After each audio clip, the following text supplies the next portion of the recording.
yàlla nag ki nga xam ne moo ko wuutu ci communauté Layène bi muy Serigne Mouhamadou Lamine Laye yàlla yombal mission bi mu am pour l'islam waaye yàlla def naal bu mu am pour Sénégal ak pour communauté Layène yàlla yombal lépp yàlla yokk ko yàlla taxawu ko waaye nag yàlla yokk ko kàttan wér-gu-yaram te guddal fanam. bu loolu weesoo nag man bi ma déggee Jean Michel dama ne kii moom bu ko taas jàppee moom dootu ko defati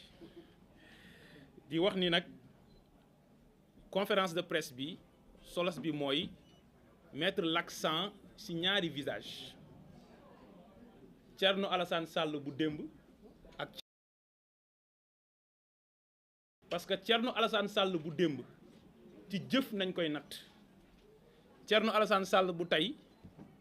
ci wax nañ koy tontu te honorable député Guy Marius Sagna dafa am lu muy wax di ko répéter tout le temps mooy jëf mooy nattukaayu dëgg balaa ñuy wax wala balaa ngay wër di wax ne da ngay présenter wu comme le symbole de la probité le symbole de l'intégrité balaa ngay wax ne da ngay incarner les valeurs parce que dans le point de presse on va parler de valeurs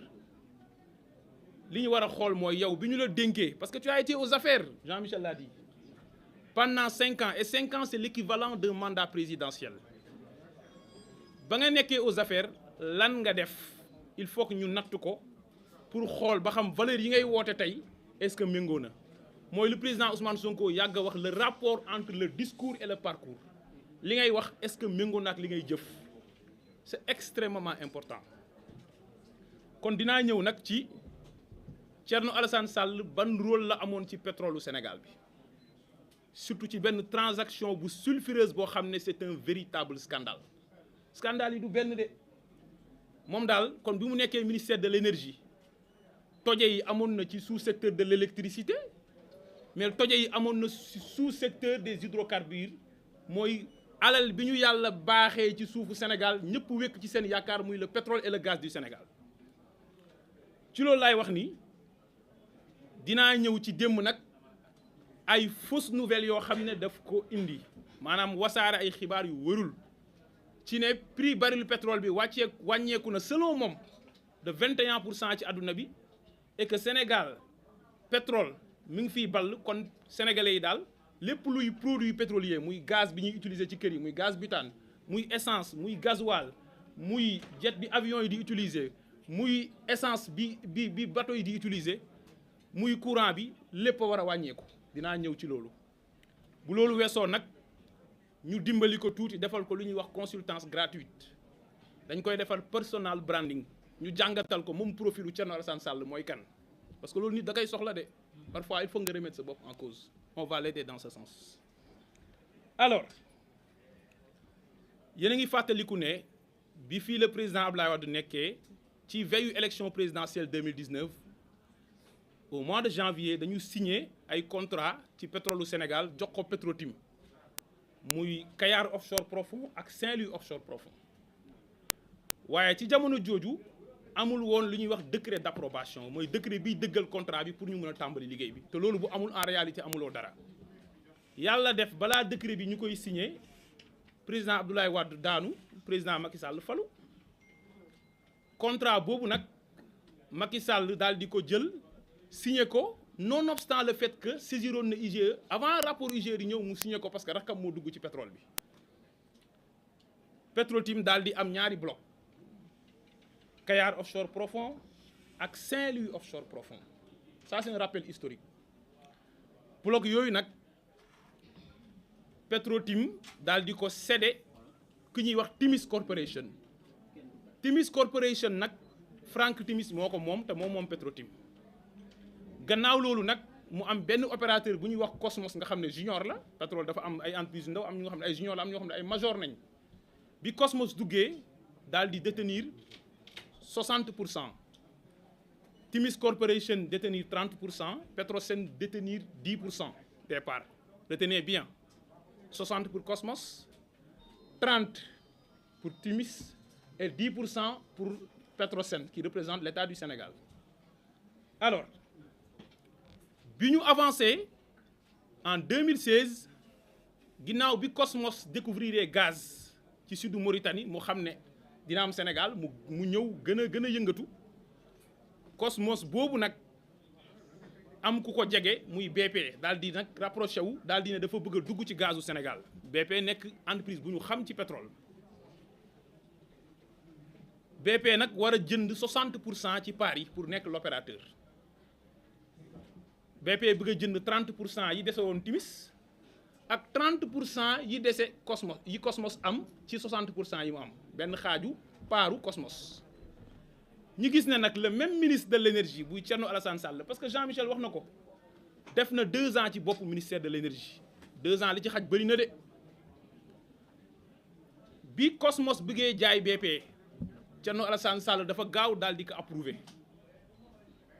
waaye bi Timis bëggee jaay BP Thierno Alassane Sall ne dee lu ci am ba loolu bokk na ci motif yi tax mu démissionné au-delà du contrat de Total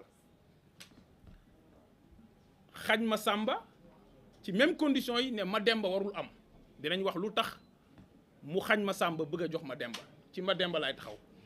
xañ boobu mu jox BP wala mu accepté ci condition yoo xam ne waru ko woon accepté wee noonu moo tax ba mujj gi Timis session am daal di jàll te boobu tamit waru woon jàll. lan moo xew li xew mooy secteur pétrolier dafa am code bi nga xam ne moo ko régir lu ñuy wax le code pétrolier. ci jamono jooju nag c'est le code pétrolier de 1998 qui était en vigueur aujourd'hui c'est le code pétrolier de 2019 qui est en vigueur donte contrat yi ñu signé sous l'emprise de l'ancien code day continuer di daw ci code boobu noonu en vertu de la stabilisation des clauses mais loolu mën nañ ci bañ a dugg ñu gis ne nag code boobu dafa am lu mu wax dama ko indiwaale parce que man li Jean-Michel wax laa gëm man texte laa gëm man loolu moo ma yàq man texte moo ma yàq man texte laa gëm damay ñëw ci article 56 bu code pétrolier bu 1998 les titres miniers d'hydrocarbures les conventions ou les contrats de service sont cessibles et transmissibles sous réserve de l'autorisation préalable à des personnes disposant de capacités techniques et financières pour mener à bien les opérations pétrolières. mu ne ku ñu jox titre pétrole mën nga ko céder waaye nag ñaari condition la wax ki ngay céder na am capacité technique et financière waaye nag dafa am koo xam ne moom mooy def autorisation préalable mooy le ministre en charge des hydrocarbures ministre bi kan la du ngeen ko dem wëri Thierno Alassane Sall la. alors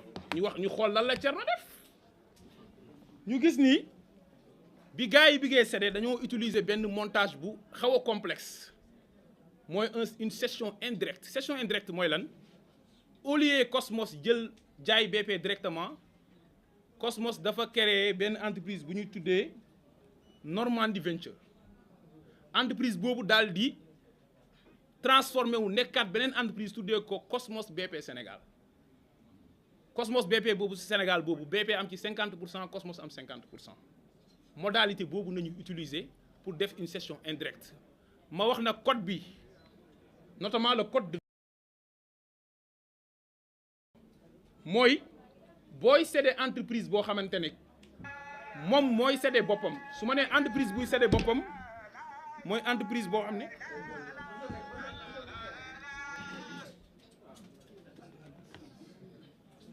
donc ngeen baal ñu pour wax ne booy céder entreprise boo xam ni moo am contrôle entreprise bi muy céder c'est pas subordonné à l'autorisation du ministre da nga koy informer rek. waaye nag su fekkee entreprise boobu keneen na ci am contrôle te en l'occurrence BP am na ci contrôle boobu nag ñu gis ni nag Thierno Alassane Sall daal di ñëw signé donc war nañ ko laaj lu tax mu approuvé opération boobu opération boobu nag mu approuvé damay wax ni ñëpp xam nañ ne BP am na capacité technique et financière waaye conditions yi ñu ko approuvé mooy wane ne deful woon li premier ministre wax les due diligence mooy saytu est-ce que lii baax na. bu ngeen demee ci droit des biens dafa am nit boo amee bien boo munti am muy immeuble un bien immeuble wala muy bien meuble comme oto bi ngay am c'est un meuble corporel wala nga am droit ci benn société c'est un meuble incorporel wala benn titre c'est un meuble incorporel dafa am ñetti actes yooyu def ci bien les actes d'administration les actes conservatoires ak les actes de disposition. Acte d'administration mooy bien bi yaa ngi koy utiliser par exemple am nga titre minier d'hydrocarbures ngay exploiter sa pétrole, ça c'est un acte d'administration. Am nga sa kër nga utiliser ko pour dëgg ci usus, loolu c'est un acte d'administration. Ñaareelu acte mooy acte conservatoire, mooy ngay def dara pour sauvegarder bien bi. Acte conservatoire nag laay wax ni boo amee titre minier nga def demande de renouvellement, c'est un acte conservatoire. waaye acte bi ëpp solo te mu gën a grave li ñuy wax gravité mooy lu rëy ci bien mooy les actes de disposition. Acte de disposition mooy yaa ngi aliéner les droits sur tout ou partie du bien. Supposons nga jaay kër gi, supposons titre minier bi nga bëgg ko jaay. Loolu moo tax boo demee ci code pétrolier, boo demee ci code minier, lépp luy titre minier moo xam ci pétrole la, moo xam ci gaz la, moo xam ci zircon la, moo xam ci fer la, ku ñu ko munti jox soo ko bëggee aliéner maanaam nga bëgg cee def un acte de disposition maanaam nga bëgg ko jaay, nga bëgg a céder titre bi, c'est subordonné à l'autorisation préalable du ministre. Parce que acte bu grave ngay poser si ñun suñu bien yi nga xam ne ñoo ko moom muy suñu ressources naturelles qui appartiennent au peuple. Kon ministre boobu nga xam ne ci jamono jooju benn nit lay nekk ci bureau di défendre intérêt Sénégal dafa war a tenir compte que acte bii c'est grave. Kon balaa may def sama lettre d'approbation dama war a xool est-ce que lii baax na pour intérêt Sénégal. Loolu nañ gis ne nag Thierno Alassane Sall sàmm ko. Lu tax ma ne sàmm ko mooy Thierno Alassane Sall fexe na ba Sénégal perte ay milliards fi mu toll nii ci pétrole bi ak ci.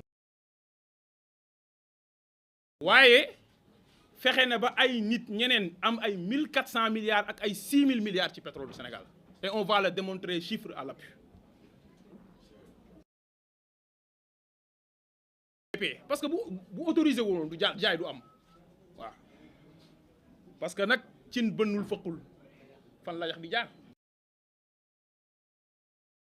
Thierno Alassane Sall BP daf ne